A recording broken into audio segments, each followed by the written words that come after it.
बहुत बड़ी तादाद है जो इमाम बारगाह बाब खातून जन्नत जिगर गोशा रसूल के बाहर ये रिजविया का इमाम बारगाह है, यहाँ मौजूद है।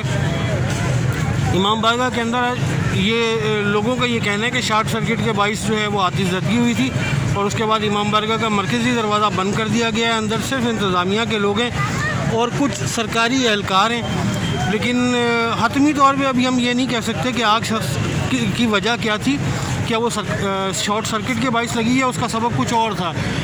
ये इस वक्त शहादत हज़रत अली अलैहिस्सलाम के सिलसिले में मजालिस का सिलसिला जारी है और लोगों की बहुत बड़ी तादाद जो है वो इमाम बारगाह में मजलिस के लिए आना चाह रही थी, आई थी, और बाहर लोगों की बहुत बड़ी तादाद है जो खड़ी थी।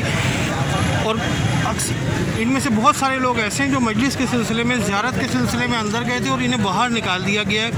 और इस वक्त जो है फौरी तौर पर अभी ये कहना क़ब्ल वक्त होगा कि आग किस तरह से लगी है, क्योंकि सरकारी सतह पे हमें कुछ नहीं बताया गया। अलबत्ता ये है कि अंदर टेक्निकल टीम है वो जायज़ा ले रही है। और ये आपको मैं दिखा रहा हूँ, ये इमाम बारगाह रिजविया के सामने रोड है जिस पर ट्रैफिक जाम है। जैसे कोई अपडेट मिलेगी हम आपको दोबारा भी देंगे।